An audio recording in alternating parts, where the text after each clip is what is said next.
haber un equilibrio normativo que proteja tanto inquilinos como arrendatarios. En el caso inmobiliario, el área del equilibrio pues fue un poco distorsionada en el área de arrendamiento con la ley de arrendamiento de vivienda, que generó un desequilibrio de tal magnitud entre el propietario y el inquilino que hoy en día el arrendamiento de viviendas es prácticamente nulo en nuestro país. No es que nosotros queremos de alguna manera decir que a la gente hay que tirarla a la calle. Yo creo que eso no es el objetivo, yo creo que eso no es viable y eso no lo podemos aceptar. Pero tampoco podemos aceptar que el que esté en la calle o en situación de calle, para parafrasear al ministro de la Vivienda, sea en este caso el propietario que requiere de su vivienda. Entonces, ese equilibrio hay que lograrlo, ese equilibrio hay que conseguirlo en una ley que respete los derechos constitucionales de cada una de las partes. Y ese es el gran reto que tenemos en la reforma de la ley de arrendamiento de vivienda que anunció el ministro Molina. Ese combinado con la viabilidad económica de dicha ley.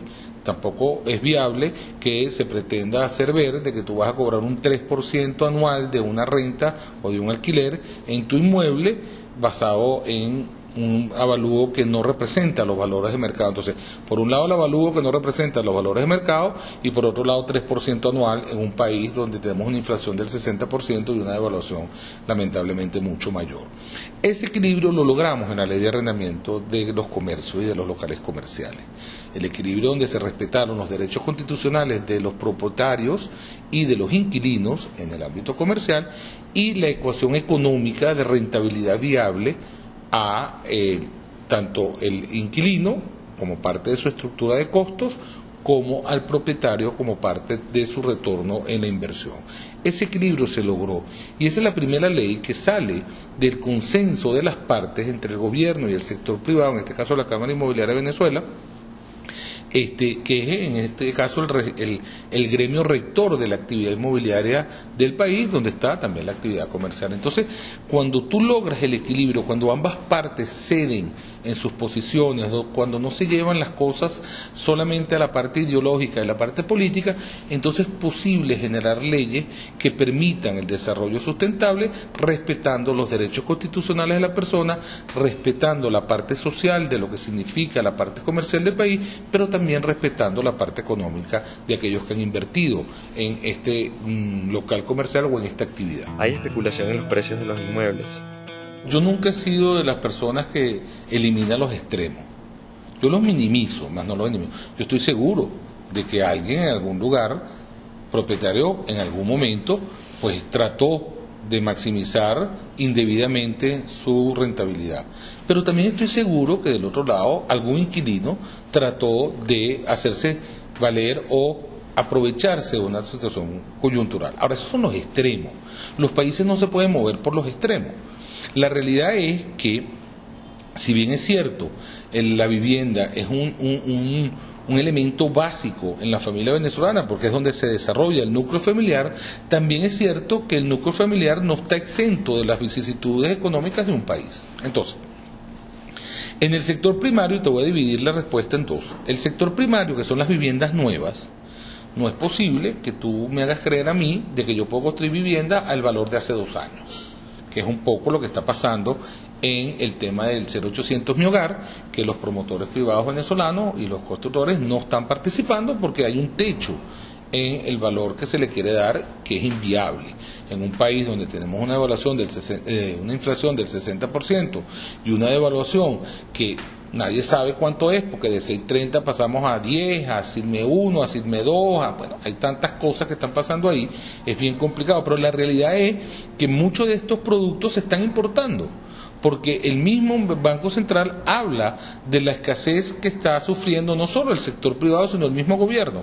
Para que tengamos una idea del volumen de las 400.000 viviendas que tiene que hacer el gobierno en Misión Vivienda, solamente ha entregado a la fecha, que estamos ya al cierre de mayo, o a principios de junio, 18.000 viviendas. La realidad es que no vamos a cumplir la meta, así como tampoco cumplimos la meta el año pasado. Ahora, decir que no se cumplió la meta es simplemente meterte el dedo en el ojo. No, es entender un problema para buscarle una solución. Entonces, en el caso de las viviendas, bueno, si tú estás trayendo los ascensores a 50, que antes los traías a 6.30, estás trayendo cabillas, cemento, la que traes y la otra que consigues a través de las mafias y las no mafias, y en vez de ser a 24 bolívares o 28 es a 200 y a 300, todo eso es una realidad que está ahí. Bueno, obviamente el sector primario, esa vivienda no puede costar lo que la gente pretende o que el gobierno pretende que se construya. Ahí tienes un problema. El segundo problema es el sector secundario. Y el sector secundario son aquellas viviendas que ya están construidas y que efectivamente son parte del patrimonio familiar. Entonces, ¿qué pasa ahí? Bueno, al ser parte de tu patrimonio familiar y una parte importante es tu vivienda o tu inversión inmobiliaria, tú la tiendes a valorizar en moneda dura, en este caso dólar, para ponerle simplemente un ejemplo. Entonces tú dices, bueno, mi vivienda vale $50,000. Bueno, no es lo mismo $50,000 a 6.30 que a 10, que a 50 o que al mercado libre. No es lo mismo. Entonces, si bien es cierto, tú pretendes que tu vivienda valga $50,000 porque tu valor de reposición posiblemente sea el mismo o mayor, la otra realidad es que no te la pueden comprar. Porque hoy en día los límites de los créditos hipotecarios a través de las gavetas y de los fondos de ahorro habitacional es 350,000 bolívares o 500,000 bolívares cuando es en el 0800 Mi Hogar. Entonces, ¿qué vivienda puedes comprar tú a 350,000 o a 500,000? Pero peor aún, ¿cuánto dinero necesitas tú tener de ingreso familiar para accesar a un crédito de 500,000 bolívares? Bueno, más o menos 20,000 bolívares. Entonces, si tú tienes que tener 20,000 bolívares de ingreso, que es más de 4 salarios mínimos, 5 salarios mínimos, en números gruesos, bueno, tú no quieres vivir en un rancho, porque nadie quiere vivir en un rancho.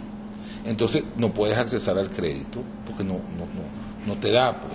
Entonces hay un desbalance entre la realidad económica, la realidad de construir un gasto de reposición y la realidad de que el venezolano, más allá de que nos digan de que tenemos el salario mínimo más grande del mundo, claro, si lo divido a 6.30 está muy bien, pero es que no es a 6.30 porque la economía cada vez la estamos llevando a niveles de 50. Entonces la realidad es que el venezolano cada vez se está haciendo un poco más pobre. Y ya por aquí pasamos.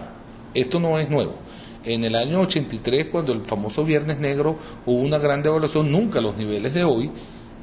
Tampoco la situación de los aparatos productivos y la industria venezolana estaban en los niveles de deterioro que está hoy. ¿Y qué terminó pasando? Que la solución habitacional pasó inevitablemente por el arrendamiento de viviendas, porque la gente no podía comprar, porque los créditos hipotecarios no se podían pagar, porque no se podían accesar, porque igual que hoy, antes, políticamente es equivocado decir que una vivienda vale más y que el crédito tiene que ser mayor y que tu salario es menor. Entonces, esas realidades existen. ¿Cómo las vamos a solucionar? Bueno, poniéndonos de acuerdo, entendiendo el problema de fondo, entendiendo que la realidad no la vas a resolver queriendo imponer un criterio, entendiendo que la solución no es quitarle a unos para darle a otros. Esa no es la solución, esa será la solución política momentánea y que te generará una tranquilidad y una alegría etísica. Pero la realidad es que el problema cada vez es mayor y la prueba es que después de 10 y tantos planes de vivienda que ha tenido la revolución bolivariana, el déficit de vivienda pasó de 1.200.000 a 2.750.000, cifras oficiales una vez más, y que cada vez se hace más evidente la crisis cuando vemos que se siguen invadiendo, cuando vemos que siguen existiendo damnificados, cuando vemos que el mismo ministro Villegas dijo hace 2 o 3 días atrás que hay que parar las invasiones a terreno, que se están violentando todo lo que es la tierra en términos de lo que es el Cerro del Ávila. Entonces hay una problemática que está ahí que debemos buscar la manera de resolver, más allá de la retórica, más allá de la política, más allá de la oposición, más allá de la guerra económica, más allá de toda esa cantidad de conceptos que se quieren manejar. La realidad es que está ahí y hay que buscarla, y la única manera que vamos a buscarla es entendiéndonos. Y la Cámara Inmobiliaria de Venezuela, más allá de cualquier pensamiento individual que cualquiera pueda tener, la Cámara Inmobiliaria de Venezuela está aquí para decir lo que piensa, para aportar soluciones, y la mejor demostración de eso es la ley de arrendamiento comercial que hoy en día tenemos y que todo el mundo habla bien de ella porque es una realidad de consenso, es una realidad social y es una realidad económica que hace viable y posible el desarrollo de la parte comercial del país.